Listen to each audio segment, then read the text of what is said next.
નમસ્કાર, આપ જોઈ રહ્યા છો નિર્ભય ન્યૂઝ અને હું છું આપની સાથે રિદ્ધિ અને હું છું આપની સાથે ગોપી ઘાંગર। ગુજરાતની અંદર સ્થાનિક સ્વરાજ્યની ચૂંટણીના આપણે પ્રચાર પડઘમ ખૂબ જોયા। હવે આજની રાત કતલની રાત છે, આવતીકાલે મતદાનનો દિવસ છે, એટલા માટે હવે મતદારોએ પણ આ વખતે પોતાનો મૂડ બનાવી લીધો છે કે એમને કયા વ્યક્તિ છે એ સત્તામાં જોઈએ છે, કેવા કોર્પોરેટર છે જોઈએ છે કે જે ખરેખર 5 વર્ષની અંદર દેખાડો દે કામ કરે। પરંતુ આ વખતે એ પણ સમજવાનું છે કે જ્યારે જ્યારે ચૂંટણી પ્રચારના પડઘમ છે શાંત થયા અને પછી મુદ્દો ઉઠ્યો મુસ્લિમ રાજનીતિનો। હવે આખી વાત સમજવી છે, મારી સાથે ગોપીબેન છે। ગોપીબેન, સૌથી પહેલા તો એ જોયું કે ચૂંટણીના જે પ્રચાર પડઘમ છે શાંત થયા, અચાનક હર્ષ સંઘવી છે મેદાનમાં આવ્યા અને મુસ્લિમોની જે રાજનીતિ આખી કરી રહ્યા છે એ શું છે એ સમજવું છે ને કેમ અત્યારે આવું થઈ રહ્યું છે। બિલકુલ રીતિ, અહીંયા સમજવું પડશે કારણ કે ગુજરાતમાં 2002ના જે તોફાનો થયા હતા ત્યારબાદ ગુજરાતને હિન્દુત્વની પ્રયોગશાળા કહેવાઈ। જે ગુજરાત બીજેપી ક્યારેય ઇતિહાસમાં નહોતી જીતી એવી જીત 2002ની જે તોફાનો થયા એ પછી 127 સીટ સાથે પહેલીવાર ભારતીય જનતા પાર્ટી એ વખતે સત્તામાં આવી હતી અને એ વખતે મુખ્યમંત્રી બન્યા હતા। જે અત્યારે પ્રધાનમંત્રી છે નરેન્દ્ર મોદી, એ વખતે મુખ્યમંત્રી બન્યા હતા ને હિન્દુત્વની આ પ્રયોગશાળામાં ભારતીય જનતા પાર્ટી જ્યારે પણ તકલીફમાં આવે છે ને ત્યારે તે હિન્દુત્વના પ્રયોગ કરે છે અને આપણે આને પણ એક હિન્દુત્વનો પ્રયોગ જ કહી શકાય કારણ કે અત્યારે સ્થાનિક સ્વરાજની ચૂંટણીમાં જો આ વખતે ચૂંટણીમાં મહત્વની વસ્તુ એ છે કે કોઈ મુદ્દા નથી ચાલ્યા। જ્યાં આગળ ભારતીય જનતા પાર્ટીના નેતાઓ પ્રચાર માટે જતા હતા ત્યાં લોકો વિરોધ કરી રહ્યા હતા, લોકો ગટર પાણી રોડ રસ્તાની વાત કરી રહ્યા હતા। ઘણા બધા નેતા એવા હતા જે પ્રધાનમંત્રી નરેન્દ્ર મોદીને વોટ આપવા માટે થઈ અને વાત કરી રહ્યા હતા। તેની સામે જનતાએ એવું કીધું કે તમે અમારા કયા સ્થાનિક મુદ્દાને મહત્વ આપ્યું, તમે અમારા કયા રોડ રસ્તા ગટર પાણીના મુદ્દાને મહત્વ આપ્યું। એટલે કદાચ આ વખતે મને જે લાગી રહ્યું છે એ છે કે ભારતીય જનતા પાર્ટીનો કોઈ મુદ્દો ત્યાં ચાલી નહોતો રહ્યો અને સામે આમ આદમી પાર્ટી એવું કહી રહી હતી અને સતત એવું કહી રહી હતી કારણ કે જો આ વખતે ચૂંટણીમાં ચર્ચામાં જો કોઈ બે મહત્વની પાર્ટી રહી હોય તો એક ભારતીય જનતા પાર્ટી રહી અને એક આમ આદમી પાર્ટી ચર્ચામાં રહી। આમ તો ભારતીય જનતા પાર્ટી હંમેશા એવું કહે કે અમે આમ આદમી પાર્ટીનું નામ પણ નથી લેતા અને અત્યાર સુધી આપણે જોયું છે કે ડિબેટમાં પણ આમ આદમી પાર્ટીના નેતા આવે તો ભારતીય જનતા પાર્ટીના નેતા નથી આવતા। પણ આ વખતે કદાચ પહેલીવાર આટલા વર્ષની અંદર થયું હશે કે ભારતીય જનતા પાર્ટીના નેતાઓ આમ આદમી પાર્ટીનો ખુલીને વિરોધ કરતા થયા, મંચ ઉપરથી આમ આદમી પાર્ટીનું નામ લેતા થયા। ખુદ મુખ્યમંત્રી ભૂપેન્દ્રભાઈ પણ પોતાની સભાની અંદર કે પોતાના જ્યારે ઇન્ટરવ્યૂ આપી રહ્યા છે ત્યારે આમ આદમી પાર્ટીનું ડાયરેક્ટ નામ લઈને કહી રહ્યા છે। એટલે ક્યાંક ને ક્યાંક એ લોકોને પણ એવું લાગી રહ્યું છે જે ભારતીય જનતા પાર્ટી જે પાર્ટીને અત્યાર સુધી તેઓ ગંભીરતાથી નહોતા લેતા એ પાર્ટી ધીરે ધીરે લોકોમાં અને ખાસ કરીને ગુજરાતની અંદર પગ પેસારો કરી રહી હોય તેવું અત્યારે એમને લાગી રહ્યું છે અને એમને રોકવા માટે શું કરવાનું, તો એમને રોકવા માટે જે હિન્દુત્વનું આ જે પ્રયોગશાળા કહેવાય છે ભારતીય જનતા પાર્ટીનું ગુજરાત, એ ગુજરાતની અંદર જો આમ આદમી પાર્ટી સ્થાનિક ચૂંટણી થકી પગ પેસારો કરે તો ક્યાંક ભારતીય જનતા પાર્ટીને 27માં એ વસ્તુ વધારે ફેસ કરવી પડે। એટલે 27માં પગ પેસારો ન કરી શકે એ માટે થઈ અને અત્યારે આ સ્થાનિક મુદ્દામાં લેવામાં આવ્યો અને તેમાં હિન્દુત્વનો મુદ્દો લેવામાં આવ્યો, હિન્દુ મુસ્લિમની વાત કરવામાં આવી। ખુદ ગૃહમંત્રી પોતે આ હિન્દુ મુસ્લિમની વાત કરે છે, એમને આજે ટ્વીટ કર્યું, એમને 2 વિડીયો શેર કર્યા અને એક વિડીયો જે શેર કર્યો છે મખદુમપુરા જે આપણું અમદાવાદ મ્યુનિસિપલ કોર્પોરેશનમાં આવતું વોર્ડ છે ત્યાંના આમ આદમી પાર્ટીના ઉમેદવાર છે અને બીજો વિડીયો અન્ય પાર્ટીના નેતાનો છે। એટલે આ રીતે એમને વિડીયો શેર કર્યા અને વિડીયો શેર કરીને એવું કહી રહ્યા છે કે ભાઈ અહીંયા આગળ શું મુસ્લિમોનું રાજ ચાલશે, કાનૂન વ્યવસ્થા છે કે નહીં, આ પ્રકારની વાત કરવામાં આવી। એટલે મને એવું લાગી રહ્યું છે કે જે રીતે અત્યારે ભારતીય જનતા પાર્ટી પાસે કોઈ મુદ્દો નથી, લોકોનો વિરોધ ભયંકર છે, એવામાં ભારતીય જનતા પાર્ટી પાસે જે મુદ્દો છે એ હિન્દુત્વનો મુદ્દો છે અને હિન્દુત્વના મુદ્દે ભારતીય જનતા પાર્ટીના પ્રયોગો હંમેશા સફળ રહ્યા છે। એટલે ફરીથી 2002 વાળી રાજનીતિ શરૂ કરી રહ્યા છે અહીંયા આગળ અને ફરીથી લોકોને એવું કહી રહ્યા છે કે જો હિન્દુ મુસ્લિમ કરશે, આ પાર્ટી આવશે તો હિન્દુ મુસ્લિમ થશે, આ પાર્ટી આવશે તો રોડ ઉપર નમાજ પડશે, કાનૂન વ્યવસ્થાની વાત કરી રહ્યા છે। એટલે સૌથી પહેલા આપણા દર્શકોને અહીંયા આગળ હર્ષભાઈ સંઘવીની એ બાઇટ સંભળાવી દઈએ કે જે હર્ષભાઈ આજે બોલ્યા હતા આજ હિન્દુ મુસ્લિમના મુદ્દા ઉપર આમ આદમી પાર્ટીને ટેગ કરીને ટાર્ગેટ કરીને બોલી રહ્યા હતા, તો તેમને સાંભળી લઈએ। જે રાજ્યના નિયમો છે તોડવા માટે એમને ભડકાવવામાં આવ્યા, कि आम आदमी पार्टी की सरकार आएगी तो અમે સૌ લોકો જે રસ્તાઓ ઉપર તમે ગમે ત્યાં મસ્જિદો મજારો જે બાંધી છે એનું રક્ષણ કરવામાં આવશે, એને કોઈ બી પ્રકારે હટાવવામાં નહીં આવે, અને આ મસ્જિદો કે મજાર તમારે ગમે ત્યાં બનાવવી હોય તો અમે તમને ઉપયોગી થશો, મદદ કરશો, અને એ જ રસ્તાઓ પર તમે ગમે ત્યારે નમાઝ પઢી શકો તે પ્રકારની વ્યવસ્થા કરી આપવા માટે એમના ઉમેદવારોએ જાહેર કર્યું છે, એમના મેનિફેસ્ટોમાં છે.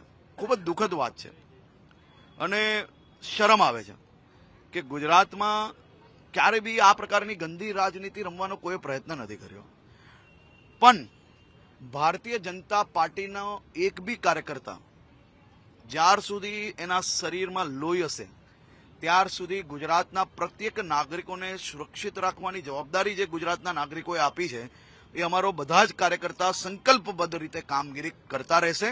અને આ મુંગેરીલાલ કે હસીન સપને એમની વાતો અને મારા રાજ્યના નાગરિકની સુરક્ષા એ બધી જ જવાબદારી જ્યારે અમને આપી છે તો અમે મજબૂતાઈથી નિભાવશો. આવા કોઈ સપના કોઈના સાકાર નથી થવાના. આપણે હર્ષ સંઘવીને સાંભળ્યા, પણ ગોપીબેન સવાલ એ થઈ રહ્યો છે, જો આ નિવેદન સાંભળ્યું એ પછી ક્યાંક એવું લાગે કે ભારતીય જનતા પાર્ટી ફક્ત હિન્દુઓની પાર્ટી છે, મત તો એમને બધા આપવાના છે. બિલકુલ, જો અત્યાર સુધી છે ને આમ જોવા જઈએ તો ગુજરાતની જો ટોટલ પોપ્યુલેશનની વાત કરવામાં આવે તો ટોટલ પોપ્યુલેશનની અંદર મુસ્લિમ્સ જે છે એ પોકેટમાં વહેંચાયેલા છે. મુસ્લિમ વોટર્સની એટલી અસર પણ નથી થતી. હંમેશા એવું બને કે વિધાનસભામાં જો ભારતીય જનતા પાર્ટી એક પણ મુસ્લિમને ટિકિટ આપી દે ને તો એ ચર્ચાનો મુદ્દો હોય, એ વિષય ઉપર ચર્ચા થાય કે અરે ભાજપે મુસ્લિમને ટિકિટ આપી. આ વખતે ભારતીય જનતા પાર્ટીએ ઘણા બધા એવા વિસ્તાર છે કે જ્યાં આગળ મુસ્લિમને ટિકિટ આપી છે. અત્યાર સુધી લગભગ એવું કહી શકું કે ઘણા અમુક પોકેટ્સ છે જે પોકેટ્સમાં ભારતીય જનતા પાર્ટીને લાગી રહ્યું છે, કારણ કે જો 2002નો જે સમય હતો એ સમયમાં હિન્દુત્વની પ્રયોગશાળા કહેવાય, અહીંયા હિન્દુત્વનો પ્રયોગ પણ સફળ રહ્યો.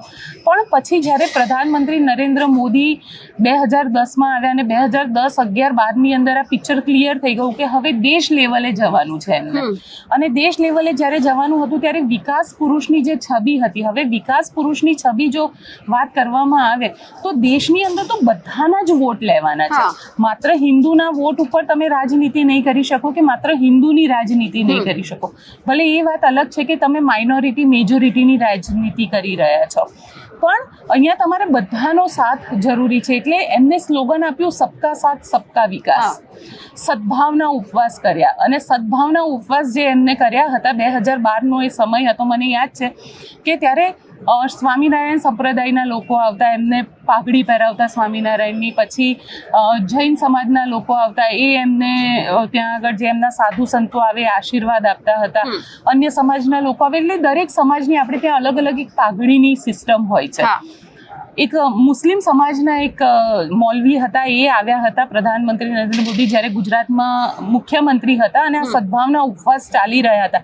ગુજરાત યુનિવર્સિટી કન્વેન્શન હોલનું એ જે હોલ હતો એની અંદર જ આ ઉપવાસ ચાલતા હતા, અને એમને મુસ્લિમ ટોપી એમને આપી કે, અને દરેક વખતે કેવું થાય કે કોઈ પણ આવે સ્વામીજી એ આમ ડાયરેક્ટ સીધી ટોપી પહેરાવી દેતા હતા. એ મૌલવી આવ્યા, મૌલવીએ કીધું હું તમને ટોપી પહેરાવી દઉં, તો પ્રધાનમંત્રીએ ના પાડી દીધી કે હું નથી પહેરતો. એટલે ત્યાં એમના જે સદભાવના ઉપવાસ હતા, જો તમને સ્વામિનારાયણ સંપ્રદાયની કે અન્ય સંપ્રદાયની ટોપી પહેરવામાં વાંધો નહોતો તો તમે મુસ્લિમ ટોપી નથી પહેરી રહ્યા. એનો મતલબ એ થાય છે કે સીધે સીધો તમે એક ડિસ્ટન્સ તો રાખી જ રહ્યા છો, અને ભારતીય જનતા પાર્ટીએ હંમેશા એ ડિસ્ટન્સ રાખ્યું છે.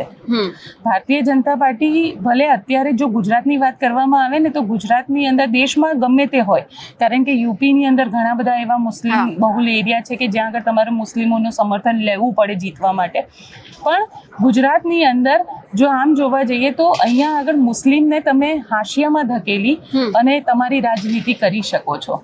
અને કદાચ હવે મને એવું લાગી રહ્યું છે કે ભારતીય જનતા પાર્ટી એ જ કરવા જઈ રહી છે, કારણ કે જે રીતે અત્યારે મુદ્દો ન મળવો અને આને મુદ્દો બનાવવો, કારણ કે હવાલા કાંડ આવ્યું તો હવાલા કાંડમાં પણ લોકોને એટલો કોઈ અસર ન થઈ. હવે લોકોને કયો મુદ્દો અસર થાય, તો લોકોને એ મુદ્દો અસર થાય કે અહીંયા ગુજરાતની અંદર એક વસ્તુ મેં જોયું છે રિદ્ધિ, કે જ્યારે પણ તમે કોઈની બી સાથે વાત કરો ત્યારે એવું કહે કે ભાઈ જોજો હો ભાજપને વોટ આપજો નહીતર મિયા આવીને મારી જશે. આ જે સાયકોલોજી છે એ સાયકોલોજી ધીરે ધીરે, કારણ કે હવે તોફાનો પણ નથી થતા. 2002 છેલ્લા તોફાનો એ પછી ગુજરાતમાં બહુ ઓછી જગ્યાએ અને કંઈક થયું હશે તો જ કરફ્યુ લાગ્યો હશે. બાકી આજની જે ઝેન્ઝી જનરેશન છે એમને તો કરફ્યુ શું છે એ જ ખબર નથી. એટલે બની શકે કે આ મુદ્દો એટલા માટે જ ઊભો કરવામાં આવ્યો હોય કે લોકોને એવું લાગે કે ભાઈ ફરીથી હિન્દુ મુસ્લિમ થઈ શકે છે જો આમ આદમી પાર્ટી કે કોંગ્રેસ સત્તામાં આવી. કારણ કે કોંગ્રેસ માટે એવું કહેવાય છે કે કોંગ્રેસ એટલે મુસ્લિમોની પાર્ટી, કોંગ્રેસ એટલે દલિતોની પાર્ટી, કોંગ્રેસ એટલે બેકવર્ડ ક્લાસની પાર્ટી. એટલે અહીંયા આગળ કોંગ્રેસ માટે ફિક્સ કરી દેવામાં આવ્યું છે. જ્યારે ભારતીય જનતા પાર્ટી એટલે બધાની પાર્ટી પણ હિન્દુઓની પાર્ટી. આમ આદમી પાર્ટી પણ ભારતીય જનતા પાર્ટીના રસ્તે છે. આમ આદમી પાર્ટીમાં તમને મુસ્લિમ પણ મળશે, હિન્દુ પણ મળશે. એટલે અહીંયા આગળ એ લોકો બંને તરફ ચાલી રહ્યા છે. તો એ કોંગ્રેસથી થોડી અલગ છે, ભાજપના જ નિયમોની સાથે લઈને ચાલે છે. એટલે ક્યાંક ને ક્યાંક આમ આદમી પાર્ટી કદાચ ભાજપ માટે આ વખતે ખતરો બની શકે. અને એટલા જ માટે થઈ અને ભારતીય જનતા પાર્ટી પાણી પહેલા પાળ બાંધી રહી છે આ હિન્દુ મુસ્લિમના નામની, કેમ કે 27માં તકલીફ ના થવી જોઈએ. જો 27માં તકલીફ થશે તો ભારતીય જનતા પાર્ટીને જે 30 વર્ષની એન્ટી ઇન્કમ્બન્સી છે, કારણ કે ભલે દર વખતે ભારતીય જનતા પાર્ટી નેતાઓ બદલી નાખી, એટલે ચહેરા બદલાઈ જાય છે, મુખ્યમંત્રી બદલાઈ જાય છે, તમારા ઉમેદવારો બદલાઈ જાય છે, પણ મુદ્દા એના એ જ રહે છે. અને હવે લોકોને ખબર પડી ગઈ છે કે ચહેરા બદલાવાથી રાજનીતિ તો એની એ જ રહી છે, પાર્ટી એની એ જ રહી છે, અને એમાં કોઈ પરિવર્તન નથી આવતું. અને કદાચ એટલા જ માટે થઈને આ વખતે ફરી નવો મુદ્દો લઈને આવવામાં આવ્યો અને એ મુદ્દો હિન્દુ મુસ્લિમ વાળો મુદ્દો થયો. હિન્દુ મુસ્લિમની વાત કરી, વાત આદિવાસી વિસ્તારની પણ કરવી છે. છેલ્લે અત્યારે દેડિયાપાડાની અંદર ગયા છે Chaitar Vasava. Door to door પ્રચાર લગભગ ચાલુ હશે. આમ તો મોટા રોડ શો નથી કરવાના, પણ ફાયદો કેટલો આમ આદમી પાર્ટીને? આમ જોવા જઈએ તો આમ આદમી પાર્ટીને ઝાઝો ફાયદો નથી થતો. ચૈતર વસાવાના પોતાના જે અંગત માણસો હતા એ માણસોને ભારતીય જનતા પાર્ટીમાં લઈ લેવામાં આવ્યા છે. એટલે એ લોકો ભાજપમાં જતા રહ્યા છે, જેના કારણે ચૈતર વસાવાને પોતાના વિસ્તારમાં ઘણું નુકસાન છે. પણ એટલું છે કે ચૈતર વસાવાના ત્યાં જવાથી, જો ચૈતર વસાવાને ત્યાં ન જવાની પરમિશન મળી હોત તો કદાચ એની ઇમ્પેક્ટ આપણને જોવા મળે. પણ ચૈતર વસાવાને ત્યાં જવા દેવાના કારણે ચૈતર વસાવા, કારણ કે લોકોમાં એક ચૈતર વસાવાનું ક્રેઝ તો છે.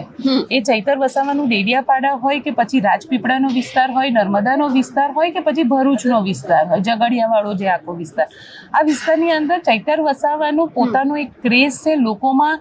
ચૈતર વસાવા જે રીતે છોટુ વસાવાની એક વખતે પોપ્યુલારિટી હતી, જે વખતે છોટુ વસાવા એમ કહેવાતું હતું કે આદિવાસી મસીહા છે, અને એ છોટુ વસાવાના રસ્તે અત્યારે ચૈતર વસાવા ચાલતા હોય એવું લાગી રહ્યું છે કે ચૈતર વસાવા ત્યાં હોય કે ના હોય એમનાથી કોઈ ફરક નથી પડતો. ચૈતર વસાવાની પોતાની રાજનીતિ છે, લોકોમાં એમની પોતાની પોપ્યુલારિટી છે, અને એ પોપ્યુલારિટીનો ફાયદો એ ચૂંટણીમાં લેશે. એટલે ચૈતર વસાવાને ગઈકાલે ત્યાં જવાની અનુમતિ મળી ગઈ.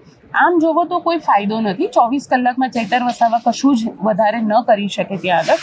પણ હા, એટલું તો સ્પષ્ટ છે કે ચૈતર વસાવાના જવાથી ક્યાંક આદિવાસીઓને એવું લાગે કે જોયું, અમારા માટે પણ કાનૂન છે, અમારા માટે પણ પેલું છે, અમારા જે નેતા છે એ નેતાને અમારા વિસ્તારમાં આવવાની અનુમતિ મળી ગઈ, ભલે ગમે તેટલું સરકાર કરી લે. એટલે એ જે એન્ટી ઇન્કમ્બન્સી જે વેવ છે એ અહીંયા થોડો વધારે સ્ટ્રોંગ થાય. એટલે જે લોકો 50% વચ્ચે હતા એમાંથી ઘણા બધા લોકો કદાચ કોઈ એક દિશા તરફ ડાયવર્ટ થઈ શકે, કે જે લોકો બીજેપી અને આમ આદમી પાર્ટી વચ્ચે કન્ફ્યુઝ હતા આદિવાસી વિસ્તારની અંદર, એ લોકો માટે હવે થોડું પિક્ચર ક્લિયર થાય. પણ એટલું ચોક્કસ છે કે ઝાઝો ફાયદો નથી થતો. હા, આદિવાસી વિસ્તારની વાત કરવામાં આવે તો મનસુખ વસાવા આ વખતે જેટલા ચર્ચામાં રહ્યા છે, અને મનસુખ વસાવાના સાથે એમની જે દીકરીને ટિકિટ ના આપવાનો મુદ્દો હતો, નીલ રાવ દ્વારા મનસુખ વસાવાને મારવાનો મુદ્દો હતો કે લાફો મારવામાં આવ્યો. હવે અહીંયા એ સમજવાની જરૂર છે કે લાફો માર્યો કે ન માર્યો બહુ બીજી વાત છે, પણ આદિવાસીઓમાં કેવું છે કે એમનો નેતા એ કિંગ હોવો જોઈએ, એમનો નેતા સર્વોપરી હોવો જોઈએ, અને એમના નેતાને કોઈ આવી રીતે મારવાની વાત આવે એટલે એ લોકોને એવું લાગે કે અમારા નેતાને મારી જાય તો અમને તો મારી જ જશે ને. એટલે ક્યાંક અહીંયા આગળ મનસુખ વસાવાએ ડેમેજ કંટ્રોલ કરવાનો ઘણો પ્રયત્ન કર્યો છે, પણ એ ડેમેજ કંટ્રોલ થઈ નથી શક્યો. ખુદ મનસુખ વસાવાએ પોતે રિટાયરમેન્ટ અનાઉન્સ કરી દીધું કે આ ચૂંટણી પછી હવે હું નહીં લડું. એટલે એ પણ અહીંયા આગળ ભારતીય જનતા પાર્ટીને નુકસાન થાય, કારણ કે મનસુખ વસાવા એવા નેતા હતા જે સરકારની સામે બોલતા હતા, જે સિસ્ટમની સામે લડતા હતા, પોતે રોડ ઉપર ઉતરી જતા હતા. આદિવાસીને આવા નેતા ગમે, જે એમના હક માટે, જે એમને ન્યાય અપાવવા માટે રોડ ઉપર ઉતરી જાય અને ત્યાં આંદોલનો કરે ને એ બધું કરે, એટલે એમને ગમે એ વસ્તુ. તો કદાચ એ જ વસ્તુ છે અત્યારે સ્થિતિ જોવા જઈએ તો, કે આદિવાસી વિસ્તારમાં ચૈતર વસાવાથી ઘણો ફાયદો અત્યારે ડેડિયાપાડામાં તો જે સ્થિતિ હશે એ જ હશે, પણ ચૈતર વસાવાનો ફાયદો આ વખતે વધારે તમને દાહોદ અને છોટાઉદેપુરમાં જોવા મળશે. કેટલો ફરક પડશે એ અત્યારે તો કહી શકાય એવો નથી, પણ હા એટલું ચોક્કસ છે કે આ બધી જગ્યાએ જે આદિવાસી બેલ્ટ હતો, જ્યાં કોંગ્રેસ નંબર 1 પાર્ટી કહેવાતી હતી, ગઈ ચૂંટણીથી ભારતીય જનતા પાર્ટી નંબર 1 પાર્ટીમાં આવી, તો આમ આદમી પાર્ટી 2nd નંબરની પાર્ટી ચોક્કસથી અહીંયા બની શકે છે. ચૂંટણીની અંદર આપણે ઘણા બધા એવા વિડીયો પણ જોયા. આજે એક વિડીયો છે વિસાવદરનો, એવું કહેવામાં આવી રહ્યું છે કે રૂપિયાના થેલા ભરાઈ રહ્યા છે. બિલકુલ. વિડીયોમાં હવાલાકાંડ પાર્ટ 3. હવાલાકાંડ પાર્ટ 3 વિડીયો એટલા માટે દેખાયું કે પાછળ આમ આદમી પાર્ટીના કેસ પડેલા હતા. જુનાગઢના એસપીએ પણ કહ્યું કે આ વિડીયો પર અમે તપાસ કરી રહ્યા છીએ. ચૂંટણીમાં મતદાનના આગલા દિવસે જ કેમ આ બધું થાય છે? બિલકુલ, જુઓ, જે ખેલ પાડવાનો હોય એ મતદાનના આગલા દિવસે જ પડે. જેને પૈસા આપવાના હોય, વોટ ખરીદવાનો હોય, આમાં કેવું છે, તેથી આપણે કહીએ છીએ એવું કે ભાઈ મતદાન એ લોકતાંત્રિક રીતે થવું જોઈએ, કારણ કે ઘણી બધી વખતે રાતના ચવાણા વહેંચતા વિડીયો સામે આવે, દારૂ વહેંચતા વિડીયો સામે આવે, કારણ કે દરેક વખતે ચૂંટણીમાં એવું કહેવાય છે કે કોઈ પણ પોલિટિકલ પાર્ટીઓ છેલ્લા 2 દિવસમાં ખેલ પાડી દીધો. આખો માહોલ હતો ને એ આ પાર્ટી તરફનો હતો, પણ આ પાર્ટીએ છેલ્લા 2 દિવસમાં ખેલ પાડી દીધો. આ 2 દિવસનો ખેલ શું હોય છે? તો એક હોય છે દારૂ, એક હોય છે ચવાણું અને એક હોય છે રોકડ રૂપિયા. ઓકે. અને આ રાજનીતિમાં પહેલી વાર નથી થઈ રહ્યું. આવું ઘણા વર્ષોથી થતું આવ્યું છે, ઘણી બધી જગ્યાએ થતું આવ્યું છે, અને ઘણી બધી વખત તો બકાયદા એક કિસ્સો તમને કહીશ કે જેની અંદર 2007 લોકસભા ચૂંટણીમાં એક વોટ 150 રૂપિયામાં ખરીદવાનો હતો, અને એનો જે પત્ર હતો એક ભારતીય જનતા પાર્ટીના સાંસદને લખવામાં આવ્યો હતો કે તમારા હજી 150 રૂપિયા અમારા સુધી પહોંચ્યા નથી. અને ખૂબ એ વખતે તો સોશિયલ મીડિયા હતું નહીં, પણ એ પત્રિકાઓ ખૂબ આવી હતી ન્યૂઝ ચેનલની ઓફિસે કે આ સાહેબે અમને 150 રૂપિયા આપવાનું કીધું હતું, અમે એમને વોટ આપ્યો ને અમને 150 રૂપિયા નથી આપ્યા. એટલે ક્યાંક ને ક્યાંક 150 રૂપિયા મહત્વના નહોતા, ત્યારે 150 રૂપિયા ખૂબ હતા, પણ કમસે કમ એ ચર્ચા તો થઈ હતી. અને હવે અત્યારે જે આપણે દ્રશ્ય જોઈ રહ્યા છીએ, કવરની અંદર 500-500ની નોટ મૂકતા આપણને દેખાય છે. એટલે ચૂંટણીની આગલી રાત્રે ઘણું બધું થતું હોય છે, ઘણા બધા લોકો કરતા હોય છે, અને આમાં હું એવું માનું છું કે આમાં સિસ્ટમનું ફેલિયર છે. સિસ્ટમે આ બધી વસ્તુને કંટ્રોલ કરવી જોઈએ. આપણે કોઈ પાર્ટીનું વખાણ નથી કરી રહ્યા કે કોઈ પાર્ટીની સાથે નથી, પણ સવાલ અહીંયા એ ઊભો થઈ રહ્યો છે કે જે પણ પાર્ટી કરતું હોય એ પાર્ટીએ અહીંયા આગળ પોલીસે એક્ટિવ થવું જોઈએ, અને પોલીસે એવા લોકોને પકડવા જોઈએ. તમે સીસીટીવી ફૂટેજ લીક કરવાથી શું મતલબ રાખે છે? સીસીટીવી ફૂટેજથી થોડું જજમેન્ટ મળવાનું છે, તમારા આરોપીને તો પકડવા પડશે ને. એટલે ઘણી બધી વખતે ઘણા બધા અધિકારીઓ એવું કહેતા હોય છે કે આ લોકો, આ પોલિટિકલ પાર્ટી દારૂ વેચે છે, અને એ પોલિટિકલ પાર્ટી દારૂ ના વેચે એ માટે થઈ અને ઘણી બધી વખત મંત્રીઓના ફોન પણ આવતા હોય છે. તો કે અમે એમને એવું કહેતા હોઈએ છીએ મંત્રીને કે તો પછી તમારી પાર્ટીનો બી નહીં વેચવા દઈએ. એટલે આવું થતું જ હોય છે. કોઈ નિષ્પક્ષ રીતે મતદાન પહેલા કોઈ એમ કહેતું હોય કે અમે આવું નથી કરતા, તો હું એ વાત માનવા તૈયાર નથી. ચવાણું હોય, દારૂ હોય કે પૈસા હોય, કંઈક ને કંઈક તો નક્કી થાય જ છે અને લોકોને આપે જ છે. અને છેલ્લે જે મતદાન થાય છે એમાં જે છેલ્લા 2 દિવસમાં આંકડા ફરી જાય છે, એ ફરવાનું કારણ પણ આ જ હોય છે. આજે એક ઘટના ખૂબ ચર્ચામાં રહી. હર્ષ સંઘવી સુરતમાં હતા અને સામે ગઈકાલે રાતની એક ઘટના સામે આવી છેડતીની, એક સગીરા સાથે છેડતીનો બનાવ બન્યો. આજે સુરતની અંદર ભયંકર માહોલ છે, લોકોમાં રોષ છે. ક્યાંક કહી રહ્યા છે કે ભાજપ છે કંઈ કરતી નથી અને સામે પક્ષે ગોપાલ ઇટાલિયા પણ હવે મેદાનમાં આવ્યા છે.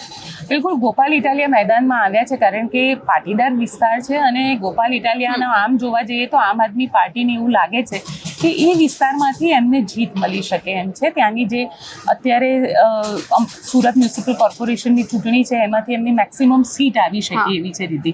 પણ અહીંયા સવાલ એ ઊભો થઈ રહ્યો છે કે ત્યાંના જે એક ગોપાલ ઇટાલિયા, આજે જ્યારે હું એમને બાઇટ સાંભળતી હતી કારણ કે ભારતીય જનતા પાર્ટીના ત્યાંના જે અમુક ધારાસભ્યો છે, અમુક નેતાઓ છે ત્યાંના, એ નેતાઓ દ્વારા એવું કહેવામાં આવ્યું કે આમ આદમી પાર્ટીના લોકો ત્યાં આગળ પહોંચ્યા ને અરે કોઈ પણ પાર્ટીના લોકો પહોંચ્યા હોય, એ પાટીદારની દીકરી હતી.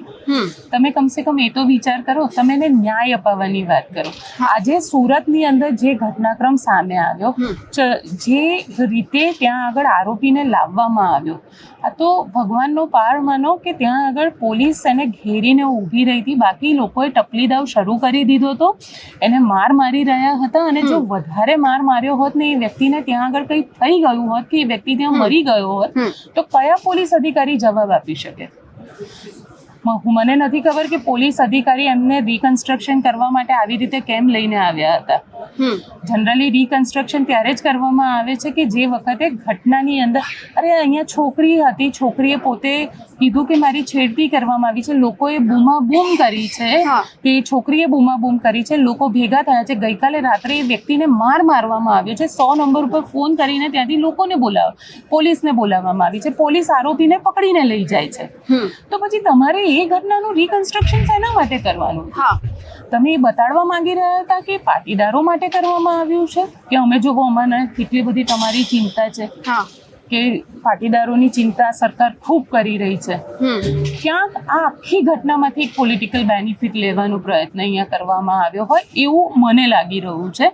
કારણ કે જો એ વ્યક્તિને ત્યાં લઈ ગયો હોત અને જો માની લો કે ભીડ બેકાબુ થઈ ગઈ હોત, કારણ કે ઓલરેડી ભીડ બેકાબુ હતી, ટીયર ગેસ છોડવામાં આવે, ત્યાં આગળ બધા જ તૈયારી સાથે હતા. માની લો કે ટીયર ગેસ છોડવામાં આવે, લાઠીચાર્જ થાત, પથ્થરમારો થાત ને બીજા 2 જણા મરી જાત તો કોણ જવાબદાર હતું? સિસ્ટમ એના માટે જવાબદારી લે ને. અને આરોપી પકડાયો છે તો સૌથી મહત્વની વસ્તુ તો અહીંયા આગળ એ છે, પોલીસ તંત્રને હું પૂછવા માંગુ છું, સૌથી મહત્વની વાત તો એ છે કે તમે એના કાગળિયા મજબૂત કરો કે વ્યક્તિને જેલની અંદર સજા થાય. એના જે એવિડન્સ છે, એના જે વિટનેસીસ છે, એના સ્ટેટમેન્ટ સોલિડ લો કે જેલમાં આવીને, ત્યાં કોર્ટમાં આવીને ફરી ન જાય. કારણ કે આવી બધી ઘટનાઓ થતી હોય છે ને પછી છેલ્લે થતું શું હોય છે કે વિટનેસીસના સ્ટેટમેન્ટને એ બધું એટલું ખરાબ રીતે પોલીસ દ્વારા કામગીરી, કાગળિયા કાર્યવાહી કરવામાં આવી હોય છે કે પૂરું જ નથી થતું. એ ત્યાં આગળ એને ક્યાંક ને ક્યાંક એ વસ્તુમાં જે આરોપી હોય છે એને બેનિફિટ મળી જાય છે, બેનિફિટ ઓફ ડાઉટના તહેત એ છૂટી જાય છે. એવું શું કામ કરવાનું ભાઈ? કાગળિયા મજબૂત કરો ને, તમારે ક્યાં એને રોડ ઉપર રિકન્સ્ટ્રક્શન કરવાનું? એટલે કદાચ પોલીસ પણ આ આખી સિસ્ટમની અંદર, આ ચૂંટણીની અંદર ક્યાંક ભારતીય જનતા પાર્ટીનો હાથો તો નથી બની રહી ને. કારણ કે વિસ્તાર હર્ષ સંઘવીનો આવે છે, એમનું મતદાન ક્ષેત્ર આખું આવે છે. અને સવાલ અહીંયા એ ઊભો થઈ રહ્યો છે તો પછી આ કરવાની જરૂર કેમ પડી તમારે? આરોપી પકડાઈ ગયો તો અરે ભાઈ, અને તમે એને જે કરવું હોય એ કરો ને. કોર્ટમાં રજૂ કરવાની પ્રાયોરિટી હતી, પણ રિકન્સ્ટ્રક્શન કરવું, લોકોને કહેવાનું કે અમે આટલા વાગે રિકન્સ્ટ્રક્શન કરી રહ્યા છે, એના માટે તમે પહેલેથી આખી ફોર્સ ઉતારી દો અને છતાં ટપલી દાવ થઈ જાય આરોપી સાથે, તો આને શું કહેવાય? એટલે આને સિસ્ટમ કદાચ એવું કહી શકાય કે પોલીસ તંત્ર પણ કદાચ સત્તા પક્ષનો હાથો બની રહ્યું હોય. કારણ કે જે રીતે આખું તંત્ર ત્યાં આગળ થયું અને જે રીતે, કારણ કે હું એવું નથી કહેતી વિધર્મી આરોપીની વાત કરવામાં આવે છે, પણ આરોપી હોય છે. કોઈ પણ દીકરી સાથે થતો બલાત્કાર એ હિન્દુની હોય, મુસ્લિમની હોય, ખ્રિસ્તીની હોય કે પછી પંજાબીની હોય, એ દીકરી જ છે અને આરોપી જ હોય છે. તમે એને આ ધર્મનો આરોપી છે માટે એની સાથે આ કરવાનું એવું નથી હોતું રીતિ. આરોપી છે, એને છેડતી કરી છે તો એને જબરદસ્ત સજા થવી જોઈએ કે બીજી વાર એના જેવા 500 લોકો એ વસ્તુ કરતા અટકી જાય. પણ સરઘસ કાઢવું, રિકન્સ્ટ્રક્શન કરવું એ યોગ્ય માર્ગ નથી. ત્યાં આગળ જો ટપલી દાવ થયો હોત અને જે રીતે આખી ઘટના ઘટી એ થઈ હોત તો શું થાય? એ વ્યક્તિ મરી ગયો હોત, કારણ કે લોહી તો નીકળી જ ગયું હતું, એવા દ્રશ્યો પણ આપણે જોયા હતા. એટલે એવું થયું હતું. ત્યાં આગળ પોલીસ શું જવાબ આપે? કોર્ટને જવાબ આપવાનો હતો ને. પોલીસ શું જવાબ આપે? 5 થી 7 અધિકારી સસ્પેન્ડ થઈ જાય આમાં અને એમના કેરિયર ઉપર આમાં આવી જાય. એટલે અધિકારીઓ આજકાલ સમજતા નથી. એમને એવું લાગે છે કે કોઈ એક નેતા કે કોઈ એક પક્ષને હું વાલો થઈ જાઉં, પણ અલ્ટિમેટલી થાય છે કે એવું કે જ્યારે તમારી સાથે કંઈક ખરાબ થાય ને તો પછી કોઈ નેતા કે કોઈ પક્ષ તમારી સાથે ઊભા નથી રહેતા. અને આ આખા વિષય ઉપર ત્યાંના પોલીસ અધિકારી અને પછી ગોપાલ ઇટાલિયા, આ બંને જણાએ શું કીધું તે પણ સાંભળી લઈએ. आज सूरत शहर के अल्थान पुलिस स्टेशन के थाने में अटलांटा शॉपिंग सेंटर कैनाल के पास एक लड़की ट्यूशन से जा रही थी और किसी बंदे ने उसको छेड़ने की कोशिश की। इमीडिएटली लड़की क्लास पर गई और लोग इकट्ठे हो गए और उसको पकड़ लिया। उन्होंने पीसीआर को कॉल किया, पीसीआर आई, उस लड़के को पकड़ लिया और पकड़ने के बाद पुलिस ले आए और उनके खिलाफ जो भी थी वो लड़की की फरियाद लेके कानूनी कार्यवाही की है। कितनी पब्लिक वहाँ इकट्ठा हुई थी, कैसे कंट्रोल किया?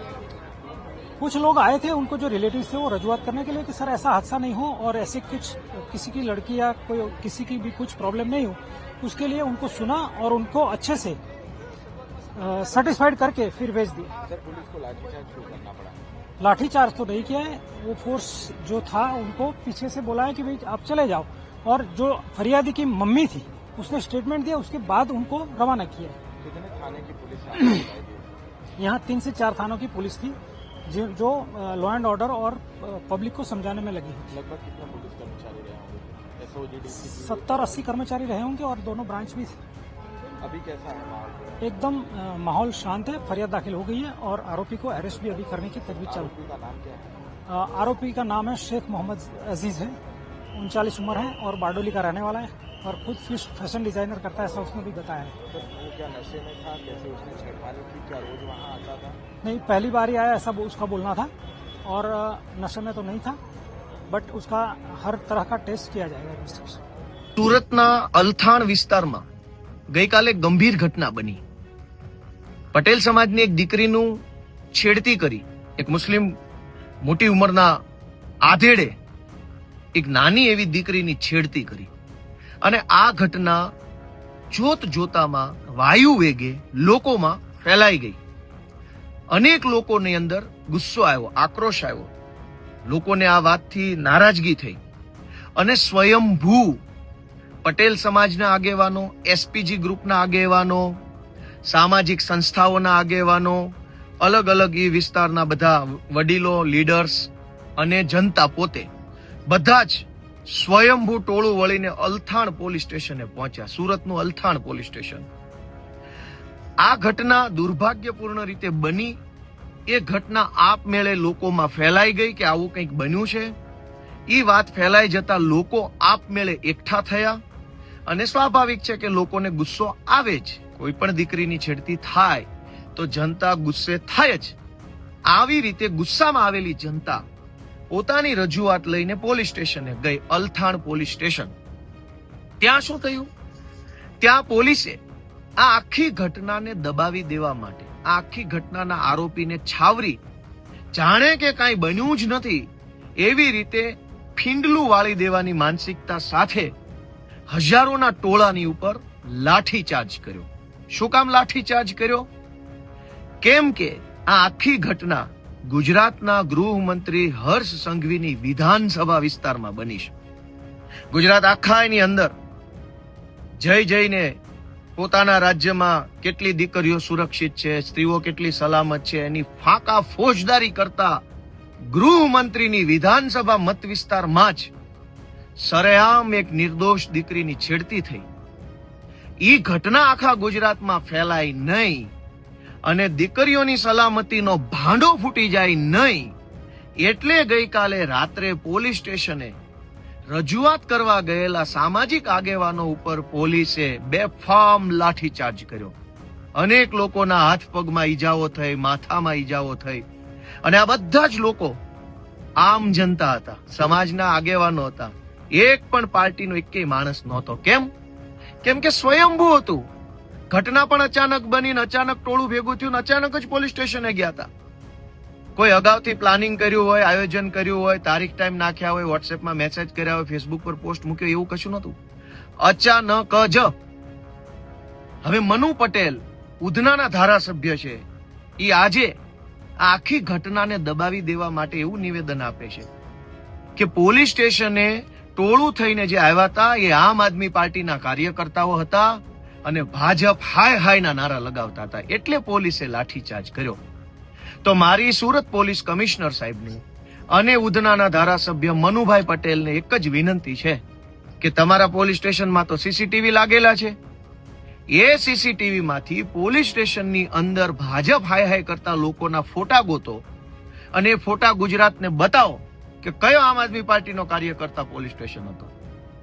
મનુભાઈ પટેલને અને ભાજપના નેતાઓને શરમ આવવી જોઈએ કે ગૃહમંત્રીના મત વિસ્તારમાં એક પાટીદાર દીકરીની એક મુસ્લિમ વૃદ્ધ યુવકે છેડતી કરી અને ઈ ઘટનાને છાવરવા માટે, કેમ કે ગુજરાતમાં સબ સલામતનો ભાંડો ન ફૂટી જાય એના માટે પોલીસ અને ભાજપના મનુ પટેલ આ બંને ષડયંત્ર કરી રહ્યા. શરમ આવવી જોઈએ એક દીકરીની છેડતી ઉપર આવી રીતની રાજનીતિ કરતા. તમારી જવાબદારી તો દીકરીનો બાપ બની ન્યાય અપાવવાની હતી, એના બદલે અલથાણ પોલીસ સ્ટેશનની અંદર ભાજપના 4 નેતાઓ સાથે પોલીસ ગુપ્ત બેઠક કરી રહી અને આ ગુપ્ત બેઠકની જાણ જનતાને થઈ તો જનતા નારાજ થઈ. હવે જનતાની નારાજગીને અવળા પાટે ચડાવવા માટે આ આખી ઘટનાને આમ આદમી પાર્ટી સાથે જોડવામાં આવી રહી છે. તો કરો સીસીટીવી જાહેર, અને સીસીટીવીમાં કયો આમ આદમી પાર્ટીનો કાર્યકર્તા ત્યાં નારા બોલાવતો હતો. વાસ્તવિક રીતે એક દીકરીની છેડતી થઈ, જનતાને આક્રોશ આવ્યો, આક્રોશિત જનતા પોલીસ સ્ટેશને ગઈ, પોલીસે આખી ઘટનાને દબાવી દેવાની કોશિશ કરી, કેમ કે પોલીસને હર્ષ સંઘવીનો ફોન આવી ગયો હતો કે મારા એટલે કે હર્ષ સંઘવીના વિસ્તારમાં છેડતીની ઘટના બની છે, એ છાપામાં ન આવી જોઈએ, ટીવીમાં ન આવી જોઈએ, લોકો સુધી આ વાત ન પહોંચવી જોઈએ. પણ લોકોને ખબર પડી ગઈ કે પટેલ સમાજની દીકરીની છેડતી થઈ અને હર્ષ સંઘવીએ પોતાનું નામ ખરાબ ન થાય, પોતાની બહુ મોટી સિંઘમ જેવી જે છબી બનાવી છે એ છબી ધૂળમાં ન મળી જાય, એટલે આખી ઘટનામાં આરોપીને છાવરવાની અને નિર્દોષ લોકોને મારવાની સૂચના આપી. ગઈકાલે જે લાઠીચાર્જ થયો એમાં કોઈ રાજકીય માણસો નહોતા, કોઈ રાજકીય નહોતા, બધા જ લોકો દીકરીનો ભાઈ બનીને કે દીકરીના બાપ બનીને આવ્યા હતા. જેટલા માણસો ત્યાં હતા એ જનતા હતી, કોઈ પાર્ટી વાળા નહોતા. એક તો આવી ઘટના બની, ઉપરથી લોકોને માર માર્યો, ઉપરથી એ જનતા ઉપર તમે કોઈ બીજી રાજકીય પક્ષના હોવાનો આરોપ મૂકો છો, શરમ નથી આવતી? અને દીકરીઓની છેડતી થાય પછી શું ભાજપ જિંદાબાદ બોલી શકાય? દીકરીઓની છેડતી ગૃહમંત્રીના મત વિસ્તારમાં થાય તો ભાજપ હાય હાય જ હોય, ભાજપની જય ન હોઈ શકે. આજે મારે અલથાણ અને ઉધના એ વિસ્તારમાં રહેતા સમાજના બધા વડીલોને વિનંતી કરવી છે કે કોઈ લુખ્ખા લફંગા ટપોરીએ દીકરીની છેડતી કરી, એ ઘટના બન્યા કરતા પણ વધુ ગંભીર ઘટના એને છાવરવાની જે કોશિશ થઈ ને એ છે. ગુનેગારને જ્યારે છાવરવામાં આવે ત્યારે ગુનેગારની ગુનો કરવાની હિંમત 10 ગણી વધી જાય છે, અને જ્યારે ગુનેગારને ગૃહમંત્રી પોતે છાવરે ત્યારે તો ગુનેગાર પોતે બહુ મોટો મહાન વ્યક્તિ હોય એવા વહેમમાં આવી જાય છે. કાલે પોલીસે જે લાઠીચાર્જ કર્યો છે, દીકરીની છેડતીના આરોપીને બચાવવાની ભરપૂર કોશિશ કરી છે અને જનતા ઉપર જે દમન કર્યું છે એ સખત શબ્દોમાં હું વખોડી કાઢું છું અને લોકોને અપીલ કરું છું કે ક્યાં સુધી આવું સહન કરશું? આપણી દીકરી અન્યાયનો ભોગ બને, રજૂઆત લઈને આપણે પોલીસ સ્ટેશન જઈએ તો આપણે પણ ભોગ બનીએ અને આપણા જ નેતાઓ આપણને બીજી પાર્ટીના આગેવાન છીએ એવી રીતે આપણને ચીતરી મારે. તો મનુભાઈ પટેલને, હર્ષ સંઘવીને, પોલીસ કમિશનરને નમ્ર વિનંતી છે કે જરાક તમારી જાતને પૂછો કે તમારી દીકરી સાથે છેડતી થઈ હોત ત્યારે પણ તમે આવા જ પ્રકારના નિવેદન કરતા હોત કે કંઈક સારું બોલતા હોત? હું સમાજના બધાય લોકોને 2 હાથ જોડીને વિનંતી કરું છું કે હજુ આંખ નહીં ખુલે તો ક્યારે આંખ ખુલશે? અને હજુ આંખ નહીં ખુલે તો હજુ આપણા કેટલા નિર્દોષ સંતાનોનો ભોગ લેવા છે, એનો જરાક વિચાર કરો, આત્મા જગાડો, પોતાના મનને ઢંઢોળો અને આપણા બાળકો, આપણા આવનારા ભવિષ્ય માટે થઈ સહેજ જાગૃત બનીને આગળ આવો. જય જય ગરવી ગુજરાત. આખા મુદ્દે તમે ગોપાલ ઇટાલિયાને અહીંયા આગળ સાંભળ્યા, પોલીસ અધિકારીને અહીંયા આગળ સાંભળ્યા, પણ સવાલ એ છે કે શું ખરેખર આ જે દીકરી છે જેની સાથે છેડખાની થઈ છે એ દીકરીને ન્યાય મળશે ખરો? કારણ કે જે રીતે આ ભીડ તંત્ર છે અને ભીડ તંત્રની અંદર ન્યાય મળવા માટે પોલીસે કાગળિયા કરવા પડે અને પોલીસે સ્ટ્રિક્ટ એક્શન લેવા પડે. પણ છેલ્લે તો આપણે જોયું કે રિકન્સ્ટ્રક્શન કર્યું, લોકો કદાચ રિકન્સ્ટ્રક્શનથી ખુશ થાય છે, તો એ લોકો ઉપર સવાલ ઊભો થઈ રહ્યો છે કે આ લોકશાહી નથી. લોકશાહીની અંદર આ ભીડ તંત્ર કહેવાય, કારણ કે જનતાએ આ દરેક વસ્તુને જોવી જોઈએ, સમજવી જોઈએ. અને આવતીકાલે મતદાન છે, તો અમે પણ આશા રાખીએ કે ભલે ગમે તેટલી ગરમી હોય, તમે આપણા લોકતંત્રને મજબૂત કરવા માટે થઈ અને મતદાન કરવા ચોક્કસથી જાઓ. 5 મિનિટનો સમય કાઢજો, મતદાન કરજો. ભલે તડકામાં ઊભું રહેવું પડે, પરંતુ આપણે આપણા ભવિષ્યને સારું ઉજ્જવળ ભવિષ્ય બનાવવા માગતા હોઈએ તો મતદાન ચોક્કસથી કરજો. અને અમારી ચેનલ નિર્ભય ન્યૂઝને આવતીકાલે મતદાન માટે અને 28મી તારીખે રિઝલ્ટ માટે જોતા રહેજો, લાઈક કરજો અને તમારા મિત્રો સાથે શેર કરજો અને અમારી ચેનલને સબસ્ક્રાઈબ કરવાનું ભૂલશો નહીં. આભાર.